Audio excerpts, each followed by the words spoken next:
The one thing they teach as a criminal number one is don't take that deal. Don't take that deal. Take that deal as they're setting up the jury, and you'll take. That's the best deal of your life. Just keep telling them no. I kept telling them no. No. They offered me 9 years. 9 years, the felony and a fucking. And that was a good deal. It was a violent. It was good. My attorney was like, "It's a good deal." He was a black dude. His grandmother was the first black graduate from the law school in Boulder, so he just hopped and played along, and they did whatever the fuck they did. So he comes to me one day. He goes, "They want to give you 9 years for kidnapping, kidnapping 2, which means I would have done all full 9 years." What I did was bait it out. Whenever you get in trouble, you bait it out.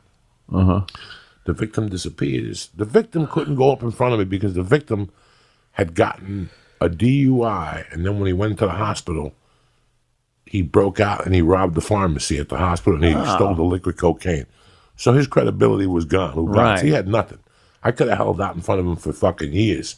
So my plan was to get since there was 2 fucking people, they hit him with a public defender, the biker, and they hit me with a court-appointed attorney because there's conflict of interest. That's why you wait for him. If me and Lee get arrested, I wait for Lee to get the public defender first. And then they got to give you a different one. Then they got to give me a good one at $200 an hour. That you know what I'm saying? That's the smart move. A lot of people don't know that move. That's the smart move. If you get caught in a triangle, always wait for them to get the public defender. You're holding off. You're waiting for the Iranian. This is educational. Just hold them off. The Iranian. Who's the... Is this on PBS right now? This is an amazing... Keith the cop would be there shaking your head. Who is the Iranian? The Iranian. He's going to call you. Who's the Iranian? So by the time they put you back in the jail cell, he gets a public defender. Now that means I got to go up in front of the judge, and they got to give me a real fucking attorney for $200 an hour, which I'm never going to pay. The state pays for. I take that dumb fuck, and I wear him out for a few months, right? And then I fire him. Then the judge gives me another 30 days to come up with a fucking attorney. That's exactly what I did. So I played Blackula for about fucking 90 days till he came back with it, because I got arrested November 18th. So my shit went through the holidays. I had to sit in fucking court till like the 22nd. I sat in county till my bail dropped. So I was already playing them like a fiddle. They had come to me. The DEA came to me, a bunch of them. I got information, but get me out. You know, I got tons. I know who shot Kennedy. I got it all.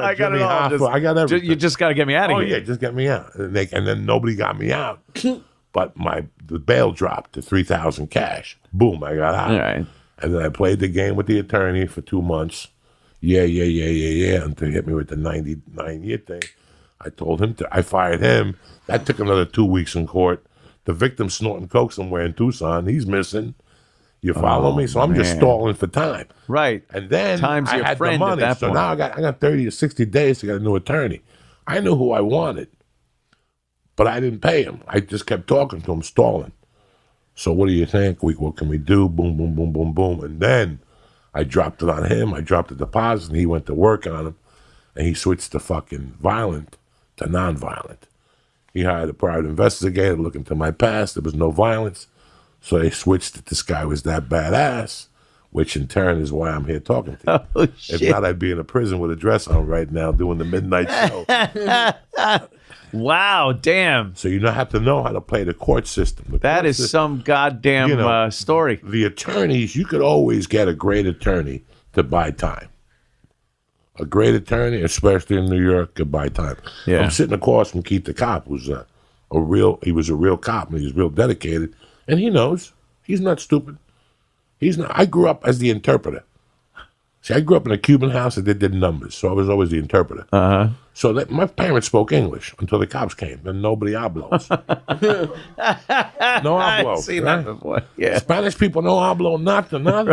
Right. No sé. No sé. Even the little Mexican lady in Man on Fire. Remember? No sé, es que no sé. La niña. Que niña. No sé. Spanish people don't know nothing. So even when we went to the attorney, my mother's still playing like I don't know nothing. So we had this attorney called Sam DeLuca in Jersey City. Look him up. He's a fucking savage. He's probably cutting deals on people from the grave. Really? The last time I Googled him, he was representing the fucking Mondino brothers or something in like a fucking fire case. He was bad to the bone. You always had to show up with suits. You had to bring 2 or 3 suits, and I was always the interpreter. And he would have just, you come into his office, Keith the cop, and he would just tell you, how you doing, Keith the cop? You'd be in charge with 2 counts of bookmaking and 1 of money laundering. Here's the deal. I know the DA's brother on the case. For $200,000, I'll get you 6 months probation. Oh, jeez, For yeah. $150,000, I'll get you 3 months in jail and 9 months probation. For $100,000, and he would just give you a fucking menu. Okay. Let me know what you want to do. Great. Yeah, to see you yeah, guys. yeah. You had a week or 2 to decide what figure you were going to pick. Once you gave him his $200,000, he stalled it. The cops forgot where they put the tickets. The evidence got stolen. It was a fucking scam. So, but what happened? Well, I thought it was supposed to be justice. It's supposed to be justice. I don't. But, it's like I'm watching Narcos, and they're showing you this Mexican government that's so corrupt. Jesus Christ. I lived in a government in New York City, which the cops would call you and tell you, listen, we're going to bust you today. Just have a little bit of cash. Have a couple calculators. That's it. Yeah, They yeah. showed up, they arrested you, they put handcuffs on you. And what a coincidence that in New York City, bookmaking used to be a misdemeanor. It's a felony over the fucking bridge. Wow. Wow. Isn't that amazing? That bookmaking is a misdemeanor in New York City. You get arrested for bookmaking, you get a ticket. Yeah, yeah.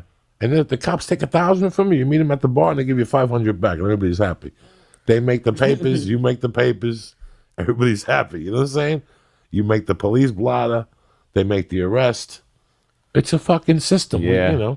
I don't know. Is it still like that in? I don't know about I New don't live York. in New York City. I think they've really had to clean up. I their couldn't act. imagine getting in trouble like a place here. Yeah. A place here, everybody's straight laced, but everybody wants a Maserati. Yeah. You know what I'm saying? Everybody wants a fucking BMW, so you Right. can make things happen. But I think if you have money, you could basically in any part of the country, you get the best attorney. If you watch the OJ versus show, as the show is a great show, but what you learn is if you have enough money, you hire 3 great attorneys, they'll eat you up alive. Yeah. And you put it's like a great basketball team. And I'm not being racist here. I'm just saying the truth. 5 black guys, you go crazy. That's why the Celtics always won. They had Bob Cousy to slow the pace down. You get 4 fucking savages and 1 little Jew to run the show.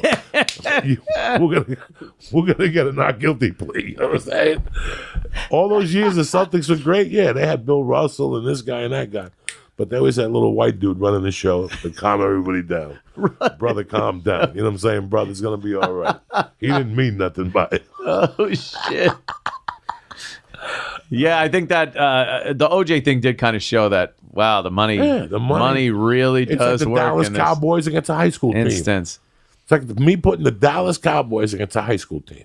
Yeah, yeah. I get 3 high-powered attorneys. I got $10 million. I can do whatever the fuck I want. You know what I'm saying? Like, Yeah, yeah. $3 million deep, you're rolling it. If that was Tyrone Simpson and he was up for murdering his white wife and her Oh, he buddy, would've been electrocuted. this wouldn't even have been... They would have electrocuted him at the jail. He would have got electrocuted. That wouldn't even have been This was an a issue. terrible accident. But County Jail OJ, my favorite of that whole trial was the verdict at the end when they acquitted him. And Robert Kardashian, is standing next to him. The whole lawyers, they got OJ there, and the jury says, we find the defendant, Arnold James Simpson, not guilty. And Robert Kardashian, looks down, and you see him on the video. Looks down, he looks over, and you could read his face going, but he's fucking guilty. But he did this. and it just goes to show you what a high-powered, expensive team of lawyers can do. Because that motherfucker was so guilty. What a sloppy murder. You ever watch Forensic Files? It's amazing.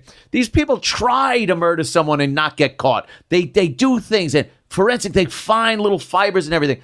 OJ just went there, stabs him, slits their throat, blood everywhere, sloppy mess, walks away, leaves footprint, and they don't get him. They can't get him on it.